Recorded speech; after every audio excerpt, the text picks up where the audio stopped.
tidak salah kan sekarang giliran kelompok saya ya kelompok 7. Tapi ada satu anggota yang masih di perjalanan Bu, tadi bilang di grup. Kalau boleh tampilnya kedua, boleh tidak Bu? Ya, Biar silakan. nanti. Oh, baik Bu. Oke, nggak apa-apa. Terima kasih ya Bu. Yang duluan siapa yang siap dulu?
Assalamualaikum warahmatullahi wabarakatuh.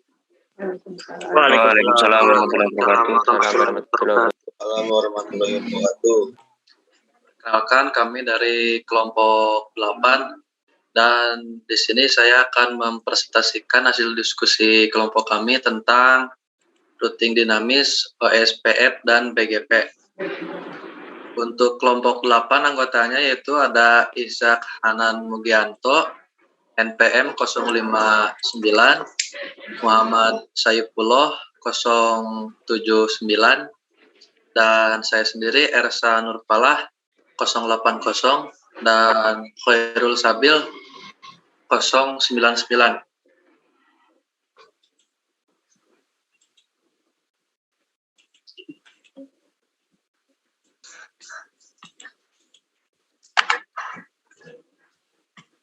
Di sini ada pengertian router. Router merupakan komputer jaringan yang bertugas atau difungsikan menghubungkan dua jaringan atau lebih. Routing dinamis adalah router yang meruterkan jalur yang dibentuk secara otomatis oleh router itu sendiri sesuai dengan konfigurasi yang dibuat. Jika ada perubahan topologi atau antar jaringan, router otomatis akan membuat routing yang baru. Routing dinamis merupakan routing protokol digunakan untuk menemukan network serta untuk melakukan update routing table pada router. Routing dinamis ini lebih mudah daripada menggunakan routing statis dan default. Akan tetapi ada perbedaan dalam proses-proses di CPU router dan penggunaan bandwidth dari link jaringan. Selanjutnya dilanjut.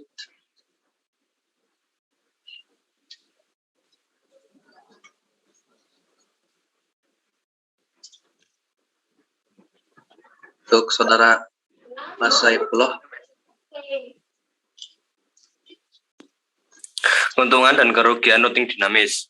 Keuntungan yang pertama hanya mengenalkan alamat yang terhubung langsung dengan routernya atau kaki-kakinya. 2. Tidak perlu mengetahui semua alamat network yang ada. 3. Bila terjadi penambahan suatu network baru tidak perlu semua router mengkonfigurasi, hanya router-router yang berkaitan. Kerugian. Beban kerja router lebih berat karena selalu memperbarui IP table pada setiap waktu tertentu. 2. Kecepatan pengenalan dan kelengkapan IP table terbilang lama karena router broadcast ke semua router sampai ada yang sehingga setelah konfigurasi harus menunggu beberapa saat agar setiap router mendapat semua alamat IP yang ada.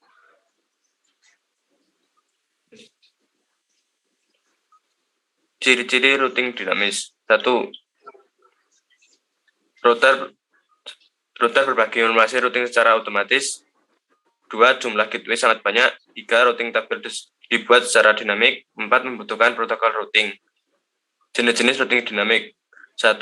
RIP, Routing Information Protocol. Kelebihan RIP menggunakan metode triggered update. Kekurangannya jumlah host terbatas. 2. IGRP, Internal Gateway Routing Protocol. Kelebihan support 255 hopcon. Kekurangan jumlah host terbatas.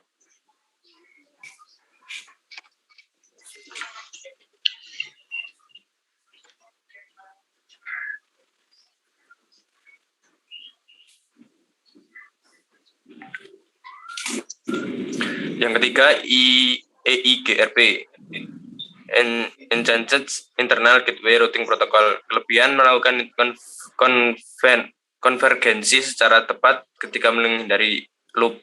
Memerlukan lebih sedikit memori dan proses, memerlukan fitur loop avoidance. Kekurangan hanya untuk router Cisco.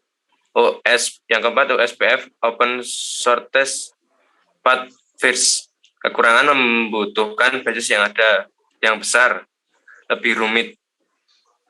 Kelebihan, waktu yang diperlukan untuk konvergen lebih cepat. Yang kelima, BGP, Border Gateway Protocol. Kelebihan sangat sederhana dalam instalasi. Kekurangan sangat terbatas dalam mempergunakan topologi.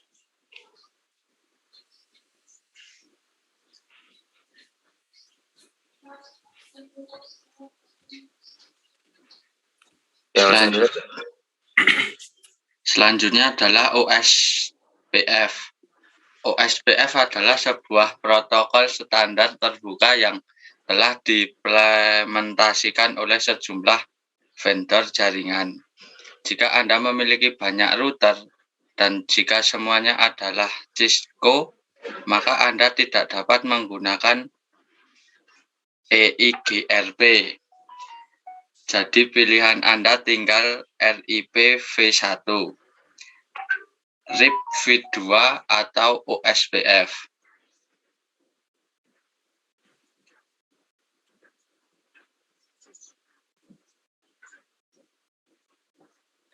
Karakteristik OSPF. 1. Merupakan link state routing protokol sehingga setiap router memiliki gambaran topologi jaringan. 2. Menggunakan hello packet untuk mengetahui keberadaan neighbor router. 3. Routing update hanya dikirim bila terjadi perubahan dalam jaringan dan dikirim secara multicast. 4. Menggunakan cost sebagai metrik dengan cost terendah yang akan menjadi metrik terbaik. 5. Tidak memiliki keterbatasan hopcon, tidak seperti RIP yang hanya biasa menjangkau 15 hopcon. 6. Merupakan Cascade Routing Protocol, sehingga default nilai administratif di scan 110. 7. Memiliki fitur authentication seperti RIP V2 pada saat pengiriman routing update.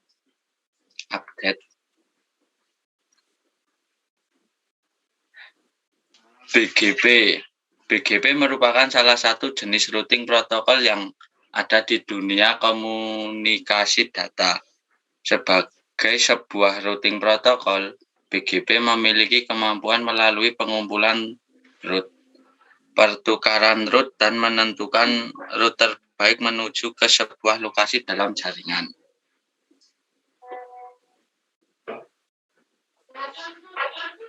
Karakteristik BGP menggunakan algoritma routing distance vector. Algoritma routing distance vector secara periodik menyalin tabel routing dari router ke router. Perubahan tabel routing diupdate antar router yang saling berhubungan pada saat terjadi perubahan topologi. Digunakan antara ISP dengan ISP dan silent. Sekian dari presentasi dari kelompok kami. Wassalamualaikum warahmatullahi wabarakatuh. Waalaikumsalam warahmatullahi wabarakatuh. Waalaikumsalam warahmatullahi wabarakatuh. Lanjut kelompok berikutnya.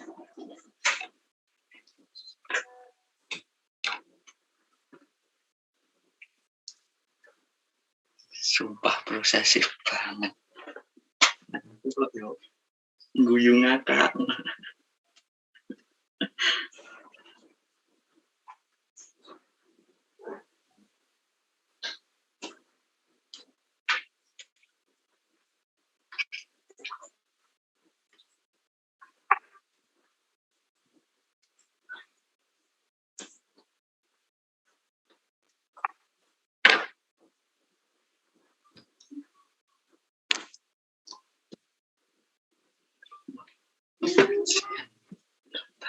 Untuk selanjutnya dari kelompok 7.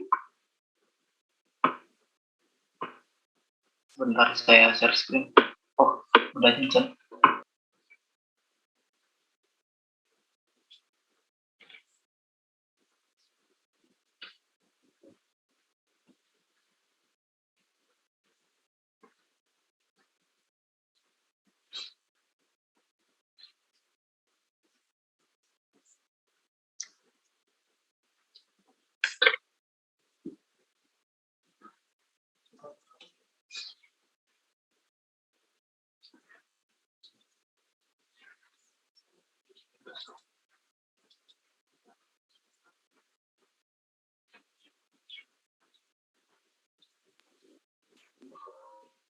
Apakah sudah muncul, Bu?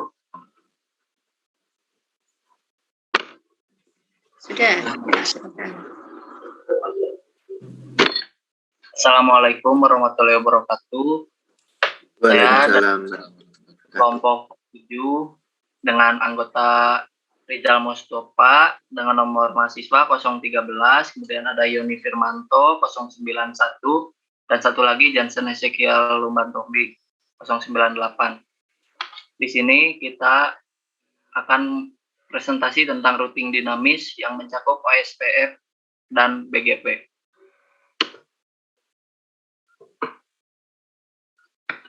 Pertama, untuk pengertian routing dinamis akan dibacakan oleh Saudara Rizal Mustafa. Dipersilahkan. Oke, baik, terima kasih atas waktunya Mas Antares. Pengertian routing dinamis. Routing dinamis adalah routing yang dilakukan oleh routing dengan cara membuat jalur komunikasi data secara otomatis sesuai dengan pengaturan yang dibuat. Jika ada perubahan topologi di dalam jaringan, maka routing akan otomatis membuat jalur routing yang baru. Routing dinamis ini berada pada lapisan network layer jaringan komputer dalam TPC atau IP. Protokol switches. Routing dinamis ini lebih mudah dilakukan daripada menggunakan routing statis dan default. Meskipun begitu, routing jenis ini terdapat perbedaan dalam proses data di CPU router dan menggunakan bandwidth dari link jaringan.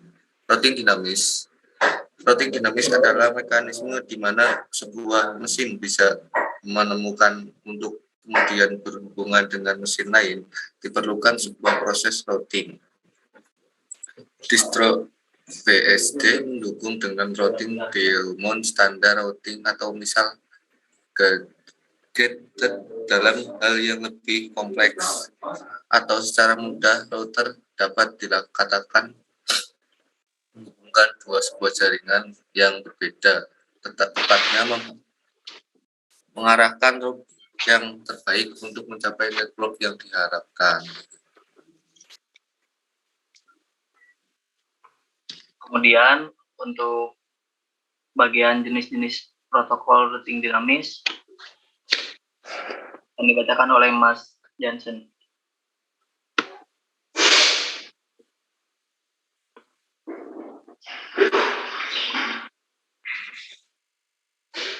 Pada Mas Jansen. Protokol routing dinamis yaitu DF.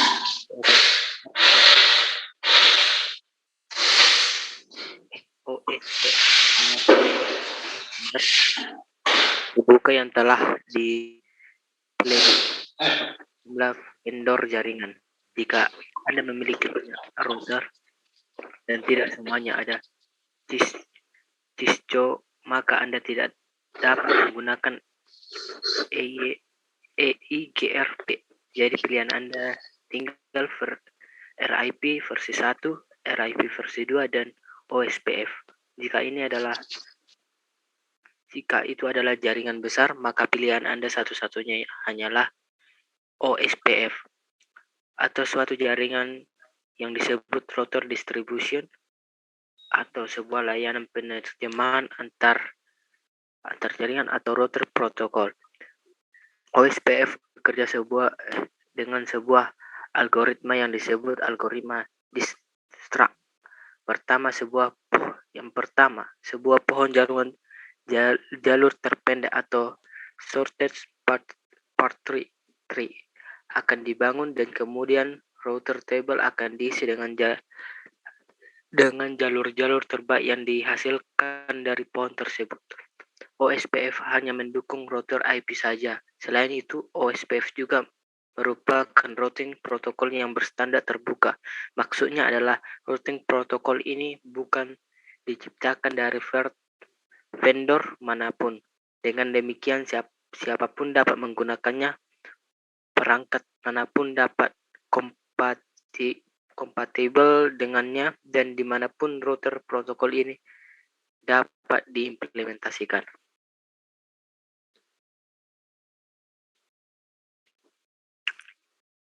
Dan teknologi yang digunakan oleh routing protokol ini adalah teknologi link state yang memang didesain untuk bekerja dengan sangat efisien dalam proses pengiriman update informasi root. Hal ini membuat routing protokol OSPF menjadi sangat cocok untuk terus dikembangkan menjadi network berskala besar. Penggunaan OSPF biasanya adalah para administrator jaringan yang berskala sedang sampai besar. Jaringan dengan jumlah router lebih dari 10 buah dengan banyak lokasi-lokasi remote yang perlu juga dijangkau dari pusat, dengan jumlah pengguna jaringan lebih dari 500 perangkat komputer. Mungkin sudah banyak menggunakan routing protokol ini atau OSPF. Protokol OSPF menggunakan protokol hierarki yang membagi jaringan menjadi beberapa tingkatan. Tingkatan ini dapat diimplementasikan berdasarkan pengelompokan area. OSPF juga memiliki table atau router. Pertama, routing table atau sering disebut dengan forwarding database.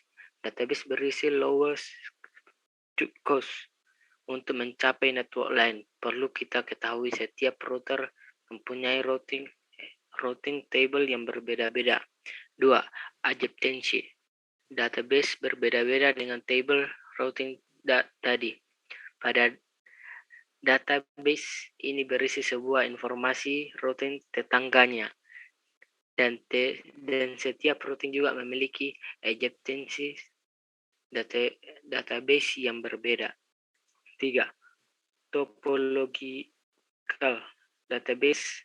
Pada database ini berisi sebuah informasi router yang berhubung pada jaringan tersebut. Ya, sekarang kita masuk ke bagian karakteristik OSPF.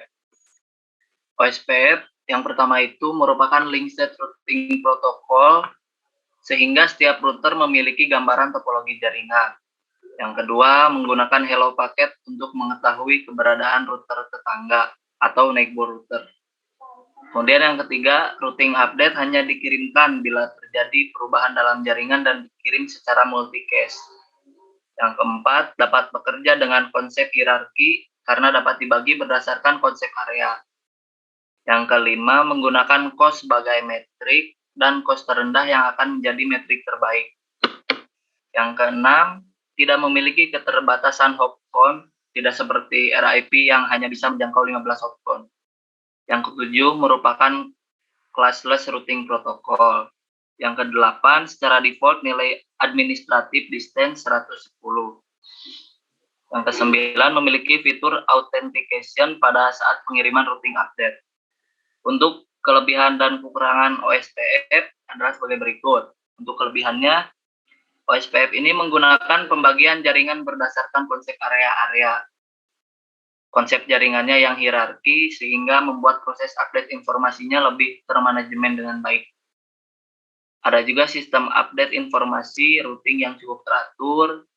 Kemudian OSPF ini menggunakan COS sebagai metrik dan protokol yang dapat menciptakan banyak jalur menuju tujuan. Kemudian dapat membagi jaringan yang besar ke beberapa area, dapat menggunakan metode beberapa metrik sekaligus. Nah, untuk kekurangan OSPF-nya adalah membutuhkan basis data yang besar, mengkonsumsi banyak resource, membutuhkan perencanaan dalam mendesain dan mengimplementasikannya dalam jaringan, membutuhkan basis data yang besar dan konfigurasinya yang rumit, sulit diimplementasikan oleh orang awam, dan membutuhkan basis data yang besar. Sekarang kita masuk ke bagian BGP atau Border Gateway Protocol yang pengertiannya akan disampaikan oleh Mas Rizal. Dipersilahkan. Oke, baik, terima kasih. BGP, Border Gateway Protocol. BGP merupakan salah satu jenis routing protokol yang ada di dunia komunikasi data. Sebagai sebuah routing protokol, BGP memiliki kemampuan melakukan pengumpulan route, pertukaran route, dan pertukaran route terbaik menuju ke sebuah lokasi dalam jaringan. Routing protokol juga pasti dilengkapi dengan algoritma yang pintar dalam mencari jalan terbaik. Namun, yang membedakan BGP dengan routing protokol lain seperti misalnya OSPF dan ISRIPS ialah BGP termasuk dalam kategori routing protokol jenis Exterior Gateway Protocol atau disebut dengan EGP. BGP merupakan Distinct Vector Exterior Gateway Protocol yang bekerja secara cerdas untuk peralatan part-part jaringan lainnya update dikirim melalui koneksi TCP BGP atau Border Gateway Protocol merupakan backbone dari jaringan internet dunia karena ia adalah ini dari protokol routing internet. BGP berjalan dengan cara memetakan sebuah tabel internet protokol yang merujuk ke jaringan yang dapat dicapai antar autonomous system. BGP tidak menggunakan teknik IGP tradisional, namun membuat keputusan mengambil route berdasarkan jalur kebijakan jaringan dan reslet. Saat ini yang masih digunakan adalah BGP versi keempat.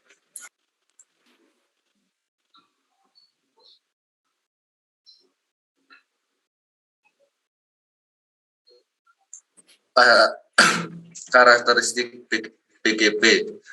1. Menggunakan algoritma routing distinct network. Algoritma routing distinct vektor secara periodik menyalin tabel routing dari router ke router. 2. Perubahan tabel routing di-update antar router yang paling berhubungan pada saat terjadi perubahan topologi. 3. Digunakan antar ISP dengan ISP dan client. 4. Digunakan untuk merutakan trafik internet antar autonomous system. 5.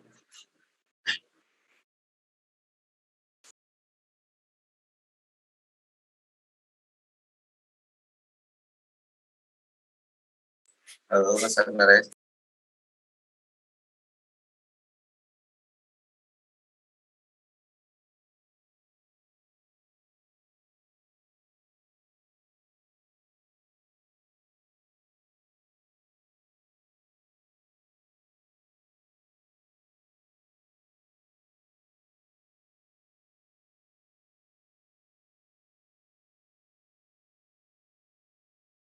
Lanjut Mas Rizal.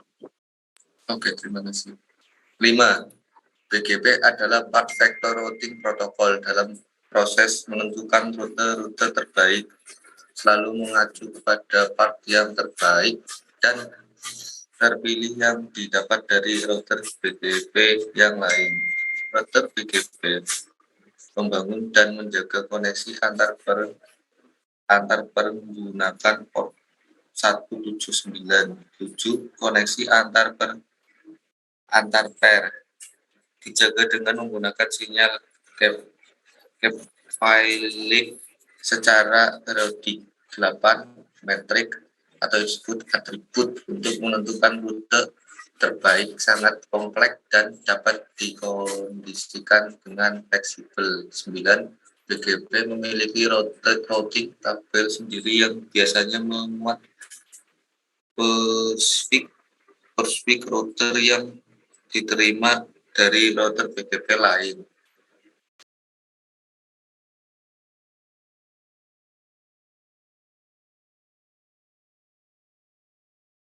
Halo.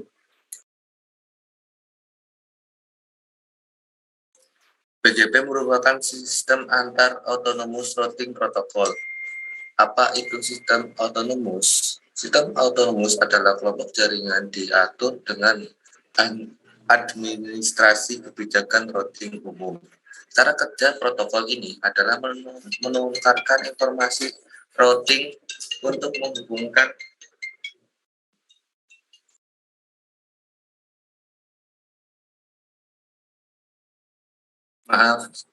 saya lanjutkan lagi. Oleh karena itu, routing ini banyak digunakan untuk membangun SP Internet Service Provider.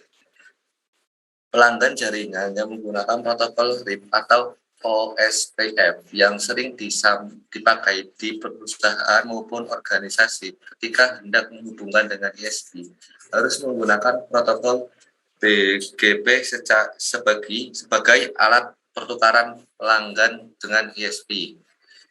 BGP memiliki kemampuan untuk mengontrol dan mengatur trafik dari sumber berbeda di dalam network multi-home tersebut tersambung ke lebih dari satu ISP Internet Service Provider. Tujuan utama BGP adalah untuk memperkenalkan kepada publik di luar network upstream provider atau pair tentang route atau porsi spasi address yang dimiliki dengan meminta izin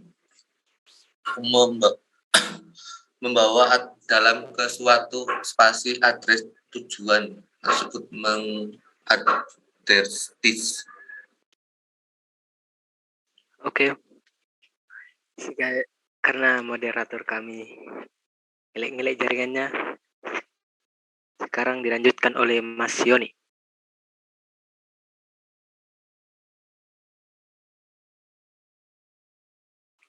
Baik, saya lanjutkan. Terdapat beberapa versi BGP. Yang pertama BGP versi 1. Ukuran message 8 dengan 1024 byte. Terdapat 8 bit field direction yang menandakan arah yang diambil oleh informasi routing. 5 kemungkinan field direction, yaitu up, down, horizontal, EGP, derived information, dan incomplete. Kemudian BGP versi 2. Ukuran message 19 dengan ukuran byte 4096 byte. Menghilangkan konsep up, down, dan horizontal di antara AS-AS. Menambahkan konsep path attribute. Kemudian untuk BGP versi 3. Ukuran message 19 dengan 4096 byte. Mengklarifikasi prosedur pendistribusian rute-rute BGP di antara speaker-speaker dalam sebuah AS. Meningkatkan restriksi terhadap penggunaan path attribute next hop. Kemudian BGP versi 4. Ukuran message 19 dengan 4096 byte. Path attribute AS telah dimodifikasi sehingga set AS dapat digambarkan sebagaimana AS individual. Inter-asymmetric path attribute telah didefinisikan ulang sebagai multi-exit Diskriminator path attribute. Local preference path attribute ditambahkan. Agregator path attribute ditambahkan. Dukungan untuk CIDR atau classless interdomain routing. Untuk kelebihannya, yang pertama, konfigurasi sederhana. Kemudian yang kedua, bisa digunakan ketika hendak mendirikan ISP. Yang ketiga, umum untuk digunakan. Yang keempat, menggunakan AS, Autonom System. Dan yang kelima, sangat sederhana dalam instalasi. Sedangkan untuk kekurangannya, terbatas dalam memanfaatkan topologi. Yang kedua, sangat terbatas dalam mempergunakan topologi jaringan. Dan yang ketiga, kelemahan dalam mempublikasi rute yang tidak diketahui bagaimana cara mencapainya. Selanjutnya, untuk kesimpulannya, jadi open short path first adalah sebuah protokol routing otomatis atau dynamic routing yang mampu menjaga, mengatur, dan mendistribusikan informasi routing antar network mengikuti setiap perubahan jaringan secara dinamis. OSPF juga merupakan protokol routing yang memiliki fitur dan kemampuan yang cukup hebat, khususnya untuk jaringan internal sebuah organisasi atau perusahaan. Dibandingkan dengan RIP dan IGRP, yang sama-sama merupakan routing protokol jenis IGP atau Interior Gateway Protocol, OSPF lebih powerful, scalable, fleksibel, dan lebih kaya akan fitur.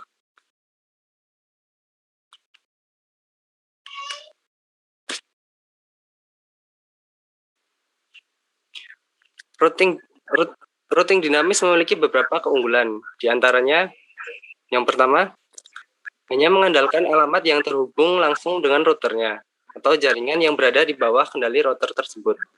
Yang kedua, tidak perlu mengetahui sebuah alamat networknya. Dan yang ketiga, jika terdapat penambahan suatu network baru, maka konfigurasi. Hanya router-router yang berkaitan yang akan mengkonfigurasi ulang. Routing dinamis memiliki beberapa kerugian. Di antaranya, beban kerja router memiliki lebih berat karena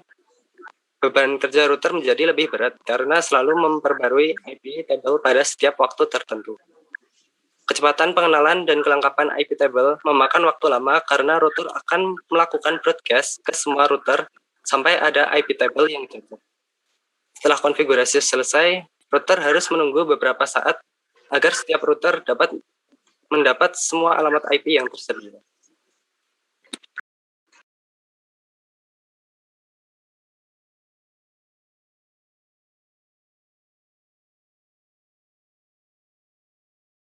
Oke, sekian dari hasil presentasi kami. Kalau ada yang kurang atau lebih, mohon dimaafkan. Sekian dan terima kasih. Lagi, berapa kelompok ya ini ya? 3 kelompok atau 2? Untuk materi yang sama? 2 kelompok, Bu. Oh, 2 kelompok. Oke. Sudah hampir habis. Ibu minggu kemarin sudah membahas tentang pendahuluan routing dinamik belum ya? Ibu kemarin presentasi nggak minggu kemarin? Sudah belum? Ibu lupa kelas ini sudah apa belum tuh Ibu lupa. Makanya kemarin sudah belum ya Ibu menyampaikan tentang routing dinamik secara umum. Sudah belum? Minggu kemarin presentasi aja, yang presentasi mahasiswa semua atau Ibu juga ada yang dipresentasikan? Cuma mahasiswa aja, Bu. Kemarin ibunya ada sih, Bu, pembahasan 3 router kalau nggak salah. Pembahasan 3 router? Iya, Bu, penyambungan 3 router kemarin. Itu yang statik apa yang dinamik? Statik kayak. Yang statik ya? Iya, bukannya statik yang dinamik. Berarti 2 minggu yang lalu berarti kan? Mungkin 2 minggu yang lalu. Oke. Oh, presentasi tapi yang statik. Oke, sebentar. Ibu mau nambahkan sedikit ya. Pendahuluan tentang routing dinamik dulu. Tapi tadi ada komen sedikit ya. Untuk kelompok yang pertama tadi, harusnya cukup membahas OSPF dan BGP saja, gitu ya. Jadi yang Ibu lihat penyampaiannya malah terlalu umum, ya. RIP juga dibahas, EIGRP dibahas, gitu ya. Nah, OSPF, BGP malah cuma separuh, ya. Separuhnya adalah terlalu umum, ya. Separuh lagi baru OSPF dan BGP. Harusnya langsung menjurus atau fokus, gitu ya, fokus ke yang diminta, ya. Dan itu dia minta lebih dalam, gitu ya, tidak hanya yang terlalu umum. Kemudian untuk yang kelompok mana? Yang kedua tadi kelompok 7 ya. Nah, untuk kelompok 7 sudah bagus lengkap sebenarnya, cuma PPT-nya, gitu ya. PPT-nya kopas, gitu ya. Jadi intinya PowerPoint, mungkin Ibu sudah beberapa kali bilang ya, PowerPoint, apa ya? Kekuatan dari poin-poin, gitu ya. Jadi seharusnya dalam PPT menyampaikannya dalam poin-poin pentingnya. Jadi jangan kopas satu paragraf ditempel, tinggal ditempel dari Word, terus dikopas, tempel di PPT. Nah, kondisi kayak gitu, pembaca atau pendengar atau audiens ya kurang nyaman melihatnya.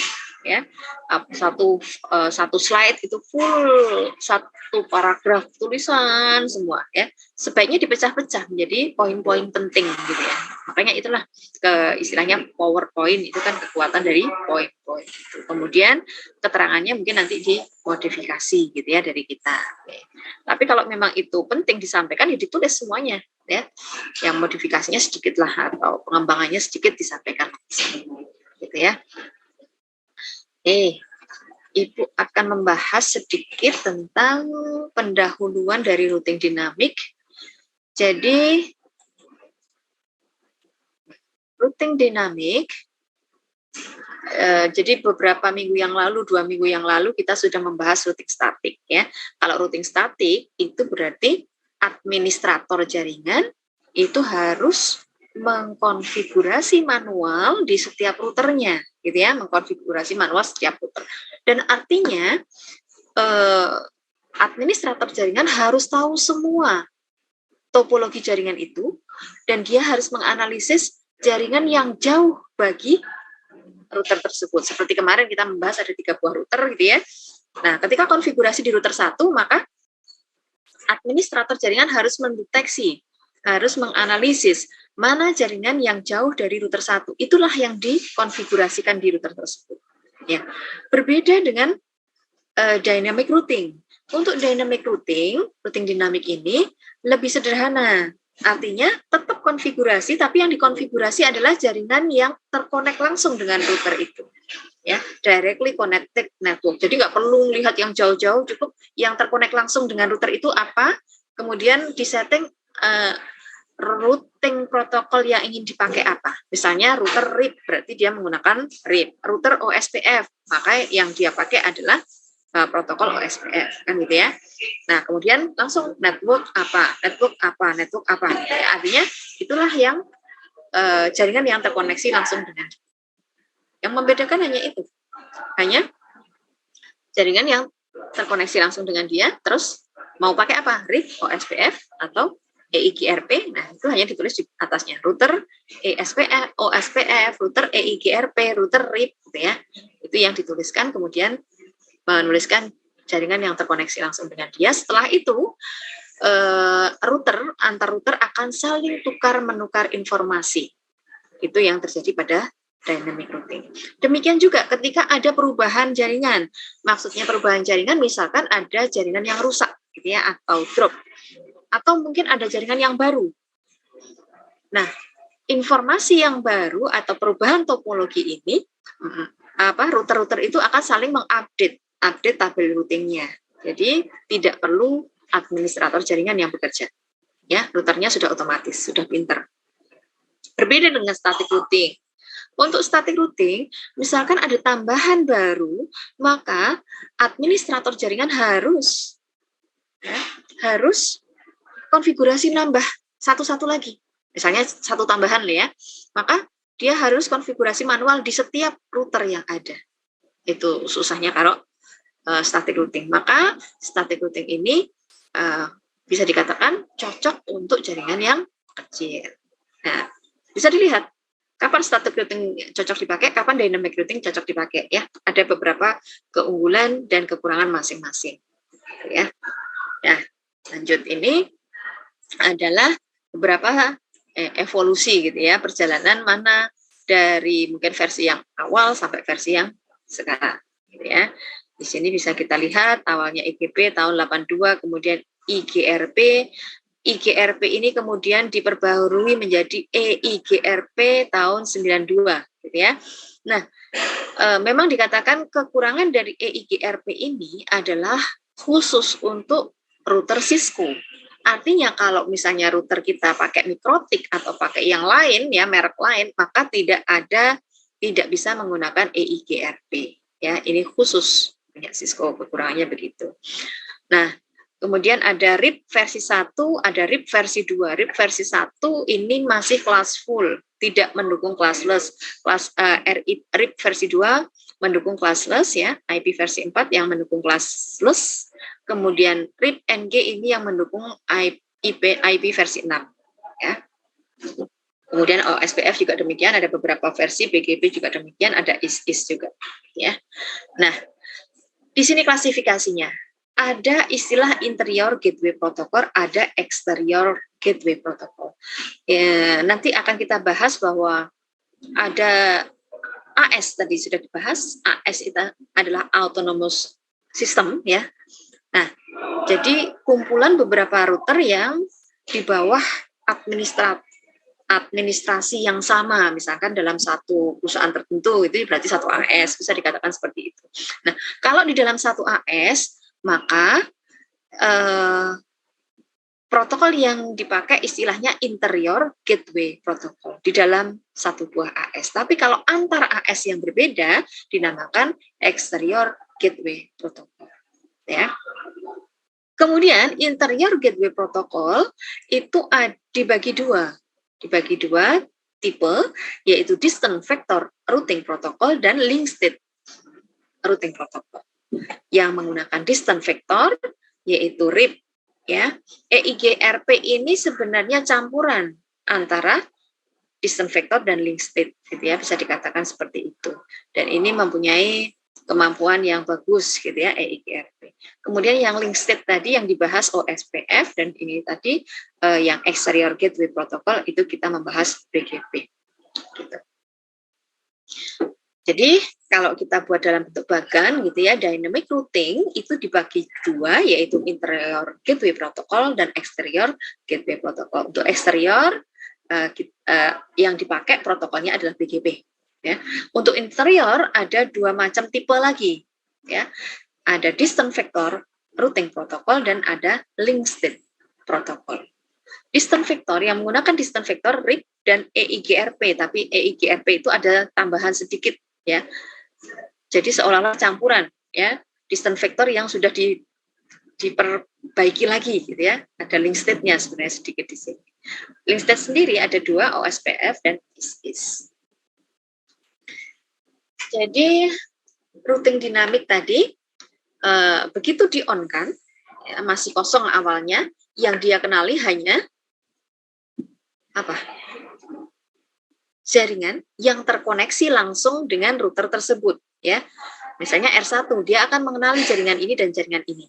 Yang data yang dia punya itu.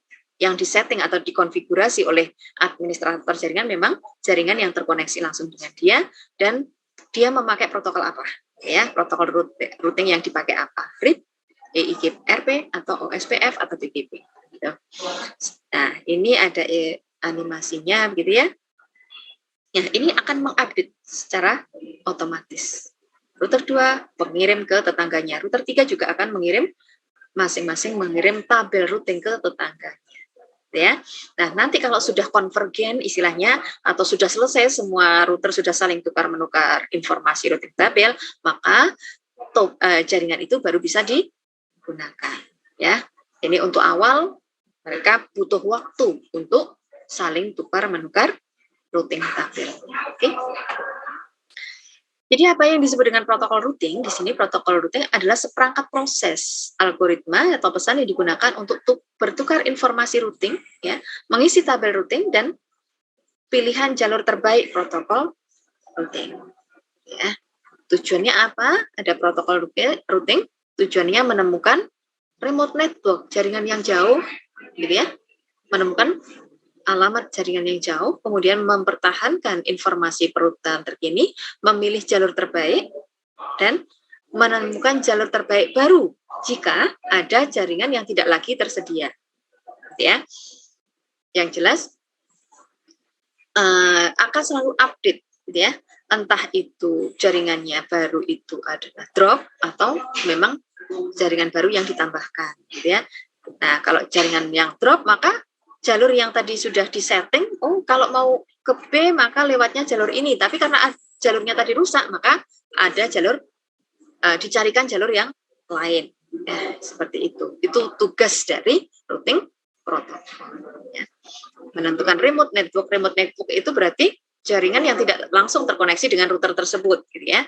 Itulah remote network. Kemudian mempertahankan perutan terkini. Jadi selalu ada update, ya. Update-nya selalu ada, memilih jalur terbaik. Nah, ini tugasnya. Jadi nanti begitu saling tukar-menukar informasi routing tabel saat awal, gitu ya. Selanjutnya, router akan menghitung. Menghitung apa? Menghitung metrik istilahnya, ya. Nanti akan kita bahas apa itu metrik. Jadi menghitung atau menentukan jalur terbaiknya tuh lewat mana sih? Kalau misalkan ke PC C, gitu ya, atau ke jaringan C lah, bukan PC ya, ke jaringan C misalnya, maka rutenya lewat mana, ya, itu ditentukan nanti setelah tabel routing lengkap, kemudian dia mulai menghitung, ya. Operasi routing protokol, jadi router mengirim dan menerima pesan routing pada interface-nya, ya.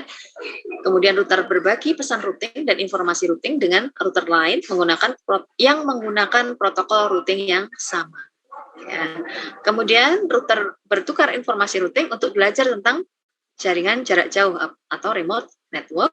Ketika router mendeteksi perubahan topologi, protokol routing dapat menginfokan perubahan ini ke router lain. Ini beberapa keuntungan routing dinamis sudah ya, tadi sudah dibahas teman Anda, kita lewati saja. Ada interior gateway protokol, ada eksterior. Intinya kalau interior itu digunakan intra routing autonomous system, dalam autonomous system yang sama, ya. Kalau eksterior berarti berarti antar AS yang berbeda, gitu. Seperti ini contohnya. Ini bisa dikatakan satu kumpulan router ini satu AS. Kita sebut AS 100 misalnya. Ini AS yang berbeda, AS 200. Nah, kalau di dalam AS ini, maka protokol routing yang dipakai adalah IGP, Interior Gateway Protocol. Apa IGP? Yang termasuk IGP ada ini banyak. RIP, EIGRP, OSPF, IS. Nah, kalau antar router, antar AS yang berbeda, ya, antara AS1, antara AS100 dengan AS200 ini, ya, maka yang dipakai adalah Exterior Gateway Protocol, dan itu adalah BGP, gitu ya. Terus tadi IGP masih dipecah menjadi dua, ya, tadi ya, Distant Vector Routing Protocol dan Link State. Distant Vector, distant, jarak, vektor ya, vektor. Apa kalau di Indonesia kan vektor jarak, gitu ya. Yang dimaksud jarak di sini didefinisikan dengan istilah metrik. Seperti contohnya ya, seperti ini maksudnya contohnya misalnya jumlah hop. Itu biasanya dipakai oleh RIP, gitu ya. Arah artinya router next hop atau antar muka keluar. Arahnya kemana? Lewat mana? Kemarin ketika membahas RIP ada malah static routing kemarin ya, sempat ya, static routing pun juga demikian. Arahnya lewat mana, gitu ya, router next hop atau exit interface-nya. Ya. Jadi sama mirip itu berarti distant vector. Ya. Kemudian Untuk disinfektor menggunakan algoritma Bellman-Ford untuk menentukan jalur terbaiknya. Kita tidak membahas bagaimana Bellman-Ford-nya, kita cuma dikasih tahu, oh itu kalau disinfektor kita pakai Bellman-Ford, gitu ya. Karena untuk membahas algoritma ini, mungkin kita membutuhkan lagi satu mata kuliah lagi, gitu ya, untuk jaringan komputer lanjut, begitu ya. Karena itu di Cisco itu ada, selain Cisco itu memproduksi perangkat keras, Cisco juga ada akademinya atau istilahnya trainingnya, gitu ya. Untuk CCNA itu yang dasar, ini tidak dibahas algoritma ini. Itu nanti sudah termasuk yang advance, ya. Untuk yang dasar tidak dibahas tentang algoritma ini. Ya. Hanya dikatakan menggunakan algoritma Bellman-Ford gitu aja. Karena nanti ada beberapa tingkatan, advance itu nanti juga terpecah lagi banyak sekali ya tingkatannya. Demikian juga di mikrotik ya. Mikrotik itu selain memproduksi hardware, mereka juga mengadakan training atau sertifikasi juga seperti Cisco. Cuma memang agak berbeda sistemnya ya. Kalau yang mikrotik mungkin 3 hari selesai gitu ya, sementara Cisco itu dalam jangka yang panjang seperti kuliah ya, 1 semester begitu ya, atau beberapa untuk 1 sesi itu kalau nggak salah 11 kali pertemuan itu untuk CCNA 1 gitu ya, nanti CCNA 2 11 kali pertemuan lagi seperti itu, dan biayanya pun juga cukup jauh berbeda. Jadi kalau Cisco seperti perkuliahan ya, Cisco Academy ya. Kita lanjut lagi ya. Jadi memang di tahap dasar ini kita tidak membahas algoritmanya seperti apa. Kemudian beberapa protokol distant vector secara berkala mengirim tabel routing lengkap ke semua tetangga yang terhubung. Seperti RIP itu dia setiap berapa detik ya? 30 detik ya kemarin ya. Setiap 30 detik dia akan selalu menginformasikan tabel routingnya ke tetangganya. Ya, kemudian untuk beberapa diperbaiki lagi karena ketika 30 detik harus kirim kan terlalu memboroskan bandwidth gitu ya. Dia akan broadcast ke semua tetangga-tetangganya setiap 30 detik. Nah, itu menghabiskan bandwidth. Nah, untuk selanjutnya diperbaiki lagi untuk EIGRP itu tidak berkala seperti itu. Jadi update tabel routing itu hanya dilakukan ketika ada perubahan topologi. Seperti tadi, misalkan ada yang rusak. Nah, dia baru akan mengupdate routing tabelnya. Atau seperti ada tambahan jaringan misalnya, maka dia akan mengupdate ketika ada perubahan. Gitu ya. Oke. Untuk routing distant vector itu tidak memiliki peta aktual dari topologi jaringannya. Ya, nanti berbeda ketika kita membahas link state. Ketika link state itu tabel routingnya lengkap. Ya, termasuk topologi jaringan. Ini ada tabelnya. Ya. Oke. Nah, penggunaan distant vector protokol itu kondisi yang terbaik pada situasi yang seperti apa, gitu ya? Atau cocoknya itu kondisi yang seperti apa? Pertama, itu jaringannya sederhana dan datar, artinya tidak memerlukan desain hierarki khusus.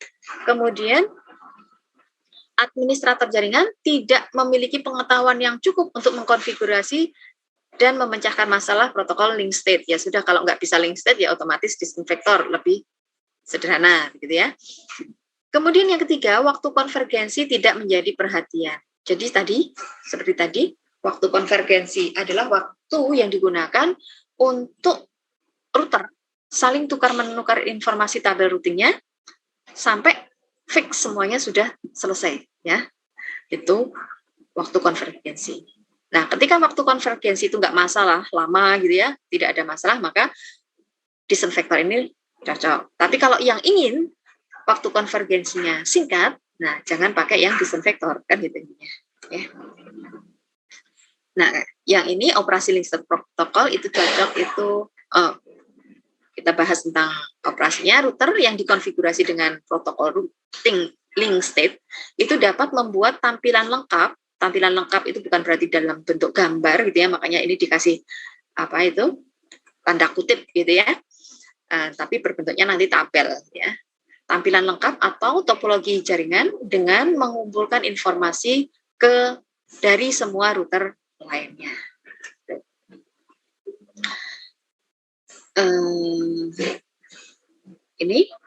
Ini adalah animasi distant vector protokol. Untuk distant vector protokol di sini secara periodik melewatkan atau saling menukar informasi routing tabel. Jadi secara periodik ini ya. Seperti ini misalnya ada perubahan ya routing tabel. Nah, ini secara periodik entah ada perubahan atau enggak secara periodik akan tukar menukar informasi atau update-nya ya, melakukan update. Nah, tapi di RIP itu, RIP versi 2 terutama ya. Jadi ketika ada perubahan topologi, walaupun belum sampai masa harus update, ya kan setiap 30 detik harus update. Ya. Tapi misalkan sebelum 30 detik itu ada perubahan topologi, maka dia akan mengupdate juga. Ya, istilahnya trigger update. Update yang di-trigger karena ada suatu perubahan atau dipicu gitu ya. Update yang dipicu karena ada perubahan itu dinamakan trigger update. Ya. Artinya tidak harus menunggu 30 detik baru dia update. Ya. Itu untuk yang RIP. Ya. Distant vector protokol dibandingkan link state. Nah, ini. Kalau distant vector tidak memiliki peta aktual dari topologi jaringan, sementara link state dapat membuat tampilan lengkap. Kemudian untuk distant vector, router mengirim update berkala ya ke router tetangga. Kalau yang ini tidak menggunakan update routing berkala, tapi hanya mengirim update ketika ada perubahan topologi. Ya.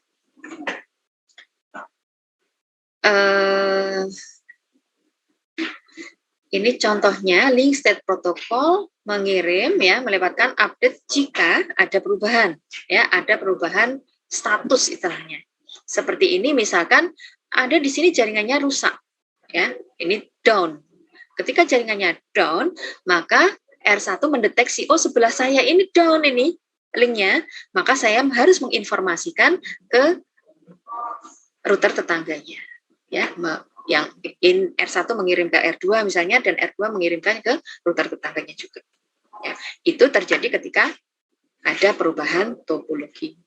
Ya, berbeda dengan yang tadi, yang distant vector. Kalau distant vector setiap periode tertentu selalu mengupdate. Ini ilustrasinya. Misalnya ini jaringannya down, maka R1 akan mengirim update. Seperti itu. Ya, tapi ketika nggak down ya sudah diam saja, nggak ada perubahan kok, gitu kan, nggak ada masalah, tidak perlu mengupdate. Ya. Penggunaan protokol link state. Nah, untuk yang link state ini, protokol link state ini biasanya untuk jaringan yang besar, ya. Dan syaratnya protokol harus mengetahui memiliki pengetahuan yang baik tentang protokol link state yang diimplementasikan ini. Konvergensi jaringan sangat cepat ya, konvergensi jaringan yang cepat sangat penting, maka harus menggunakan protokol yang link state ini. Ini tadi kita membahas konvergen. Apa itu konvergen ya? Jadi konvergensi adalah ketika semua tabel router berada pada kondisi yang sudah konsisten ya. Artinya sudah tidak ada perubahan, sudah memiliki data yang lengkap gitu ya. Nah, jaringan telah terkonvergensi ketika semua router memiliki informasi yang lengkap dan akurat tentang jaringan, itu ya. Itu jaringan yang terkonvergensi. Nah, waktu konvergensi, apa itu waktu konvergensi? Waktu konvergensi adalah waktu yang dibutuhkan oleh router untuk berbagi informasi, kemudian menghitung jalur terbaik dan memperbarui tabel routing mereka. Artinya waktu yang dibutuhkan sampai tadi konsisten, intinya gitu ya, sampai semuanya selesai ya, tukar menukar informasinya, menghitung jalur terbaiknya, atau mungkin memperbarui routing tabel mereka. Itulah yang disebut dengan waktu konvergensi. Jadi jaringan itu tidak bisa dioperasikan sampai jaringannya telah terkonvergensi. Jadi kalau misalnya masih awal ya, ketika semua router di-on-kan atau jaringan itu di-on-kan, maka jaringan itu belum bisa dipakai sampai semua routernya sudah selesai tukar-menukar informasi, sudah menghitung jalur terbaiknya, ya, sampai istilahnya sampai konsisten tadi. Itulah yang disebut dengan waktu konvergensi, ya. Oleh karena itu, sebagian besar jaringan memerlukan waktu konvergensi yang pendek, ya, jelas ya. Pengennya sih konvergensinya pendek, gitu ya. Kalau yang membutuhkan konvergensi pendek, maka yang dipakai adalah protokol yang tipe link state tadi. Oke, seperti tadi dikatakan RIP dan IGRP itu lambat untuk konvergen, yang cepat itu adalah EIGRP dan OSPF, itu cepat konvergennya. Ya. Terus ada istilah metrik. Metrik itu adalah nilai yang digunakan oleh protokol routing untuk menetapkan biaya atau cost untuk mencapai jaringan yang jauh atau remote network-nya. Jadi metrik itu digunakan untuk menentukan jalur mana yang paling baik ketika ada beberapa jalur, gitu ya. Misalnya dari A ke B banyak jalur yang tersedia atau banyak jalur yang mungkin. Nah, kita milih mana jalur yang terbaik, itu kita menggunakan istilahnya metrik ini, ya. Jadi protokol routing menentukan jalur terbaik berdasarkan metrik yang terendah, ya. Metrik terendah berarti itulah yang terbaik jalurnya. Okay. Contohnya RIP. RIP itu menggunakan hop count. Ya, jalur terbaiknya menggunakan hop count. Hop itu gimana sih? Satu lompatan gitu ya. Satu lompatan itu berarti satu hop. Seperti ini. Misalkan di sini, ini contoh yang paling mudah memang menggunakan metrik hop count atau hitungan hop. Misalkan di sini dari router 3 untuk mencapai jaringan 172.16.3.0, ini jaringannya ini ya. Dari router 3 kalau mau menuju jaringan ini, maka hopnya ada 2, yaitu karena dari 3 dilempar dulu ke router 2, ternyata dilempar lagi ke router 1, berarti 2 kali lompatan, maka hopnya nilainya 2. Nah, kalau yang dari router 2 mau menuju ke jaringan 172.16.3.0 ini, maka hopnya nilainya 1 kali lompatan, ya. Nah, kalau dari router 1 menuju ke sini bisa dikatakan hopnya 0. Karena apa? Langsung diantar ke router itu, karena inilah adalah jaringan yang terkoneksi langsung dengan R1 atau directly connected network, ya. Sehingga dikatakan hopnya 0. Lanjut, metrik. Kita bahas metriknya tuh macam-macam, gitu ya. Metrik itu macam-macam. Yang pertama seperti tadi, hop count. Hop count adalah metrik sederhana untuk menghitung jumlah router yang harus dilalui paket. Itu hop count. Ada juga yang menggunakan metriknya itu bandwidth. Memilih jalur terbaik dengan bandwidth yang tertinggi. Ya, itu yang menggunakan bandwidth itu EIGRP kalau nggak salah ya. Kemudian ada load, yaitu mempertimbangkan pemanfaatan traffic ya atau lalu lintas dari link tertentu. Kemudian delay, yaitu mempertimbangkan waktu yang dibutuhkan paket untuk melintasi lintasan. Misalkan dari router 1 ke router 2 itu waktunya berapa? Itu istilahnya delay ya, waktu yang dibutuhkan. Ya. Kemudian keandalan, yaitu menilai kemungkinan kegagalan link dihitung dari jumlah kesalahan interface atau kegagalan link sebelumnya. Tuh. Dan yang terakhir ada cost atau biaya. Nilai ini ditentukan oleh IOS atau oleh administrator jaringan untuk menunjukkan preferensi untuk rute. Jadi rute mana yang lebih disukai gitu ya, itu bisa ditentukan sendiri oleh administrator jaringan. Nah, dia pakai metriknya istilahnya cost atau biaya. Nah, biaya ini atau cost ini dapat mewakili metrik atau kombinasi metrik atau kebijakan. Nah, kebijakan tadi ya yang disetting oleh administrator jaringan. Karena suka yang mana, itu kan berarti hanya kebijakan. Saya lebih suka lewatnya yang sini, maka dibuat cost-nya yang rendah untuk jalur yang itu. Ya. Oke, itu tadi beberapa metrik. Nah, ini contohnya, kita akan membandingkan jika menggunakan RIP bagaimana, jika menggunakan OSPF bagaimana. Seperti tadi, RIP mengatakan bahwa metriknya menggunakan hop count. Artinya kalau hop count-nya sedikit atau kecil, maka itulah jalur terbaik menurut RIP. Gitu ya, menurut RIP. Seperti ini. Kalau misalnya dari PC1 ke PC2, maka menurut RIP langsung dari PC1 akan dilempar ke R2. Dari R1 ke lempar R2 terus diantarkan ke PC2 kan gitu ya. Itu kalau versi RIP. Sementara OSPF tidak. Gitu ya. Kalau OSPF itu berdasarkan bandwidth-nya. Banyak metrik yang dipakai, salah satunya adalah bandwidth ya, berdasarkan bandwidth itu. Kalau EIGRP ada beberapa metrik yang dipakai gabungan ya. Kalau EIGRP, ya kita lihat saja di sini, misalnya dari PC1 mau ke PC2, kalau ini menggunakan RIP, ya, pakai RIP maka lewatnya sini. Ini versi RIP. Tapi kalau OSPF lewatnya ke sini. Karena dia melihat ini hanya 56 kbps. Memang cuma satu kali lompatan, tapi kalau di sini kan lambat gitu ya. Lambat. Lebih cepat memang 2 kali hop, 2 kali lompatan, tapi lancar. Sama seperti kalau kita membayangkan jalannya pendek tapi padat gitu ya. Maka pendek tapi padat ya tetap akan lambat. Ya. Lebih enak yang pakai jalan tol begitu ya. Ya, seperti itu. Nah, ini pilihan. Kita mau pakai RIP atau SPF itu memang pilihan sendiri-sendiri. Ya. Ini tadi contohnya ya, RIP pakai hop count untuk metriknya. EIGRP atau IGRP maupun EIGRP menggunakan bandwidth, tunda atau delay tadi, atau waktu sebenarnya ya. Bandwidth, waktu, keandalan, dan beban. Tapi defaultnya hanya ada 2 ini ya, bandwidth dan delay.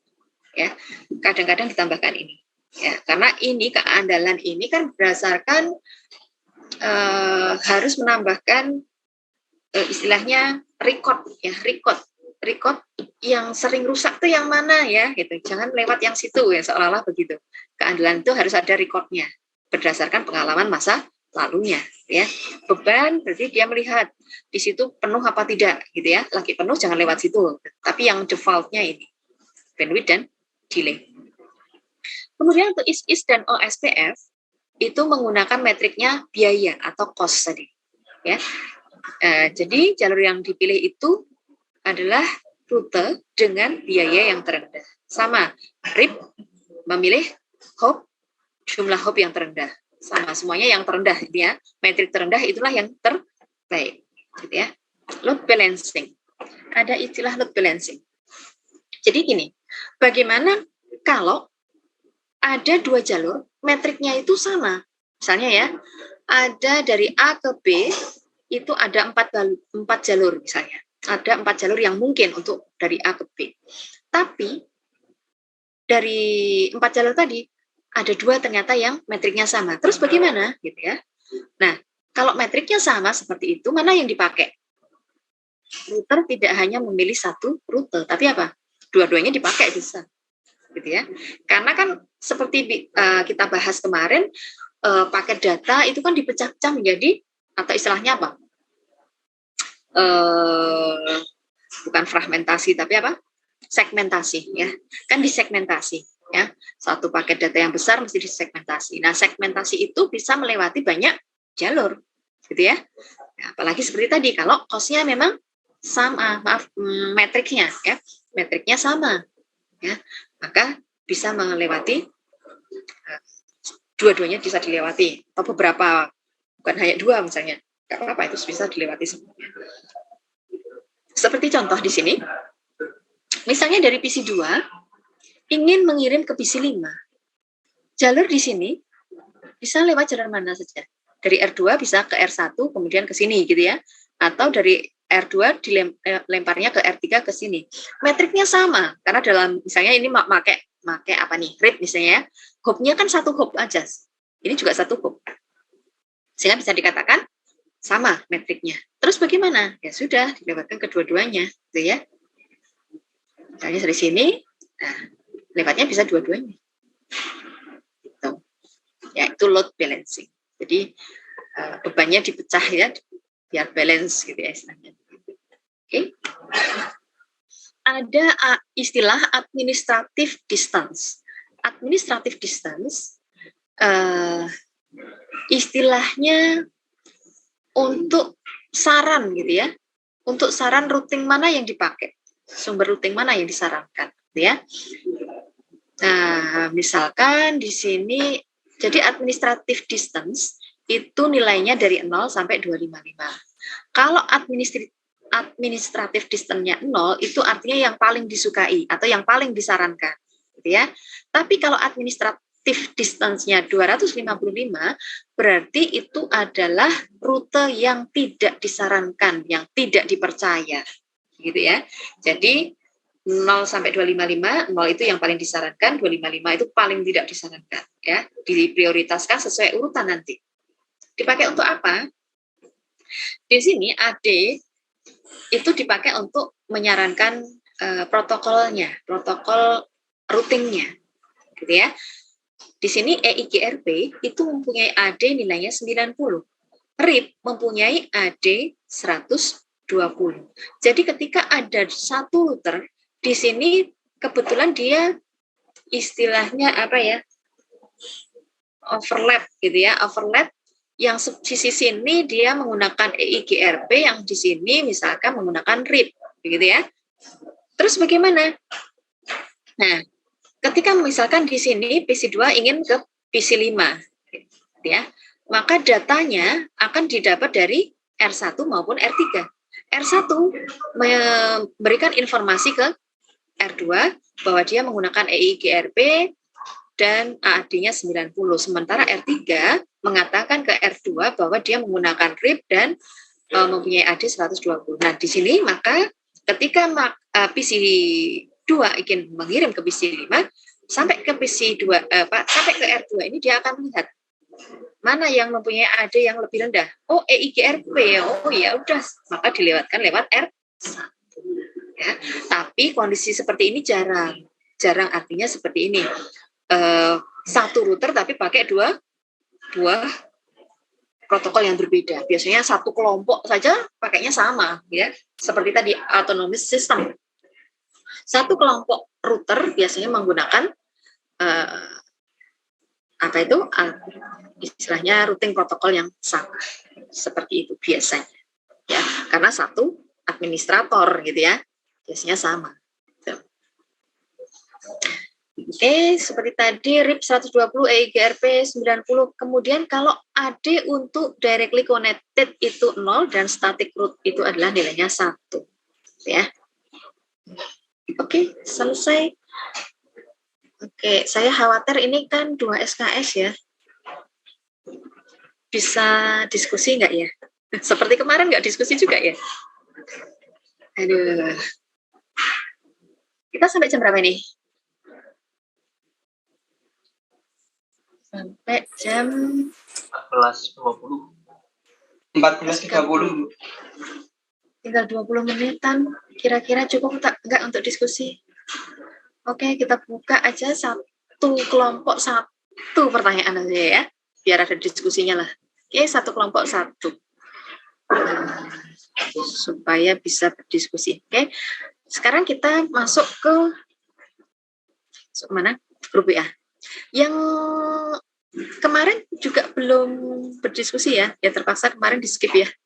Minta maaf karena waktunya mepet sekali, karena ini 2 SKS, sementara yang lain kok kayaknya 3 SKS, hanya kelas ini yang 2 SKS, jadi mepet banget. Oke, Ibu tutup ya, yang di Zoom kita ketemu di grup WA, silahkan share PPT-nya, termasuk yang grup kemarin belum share PPT, silahkan share PPT, cuma yang berdiskusi hanya yang hari ini presentasi, gitu ya.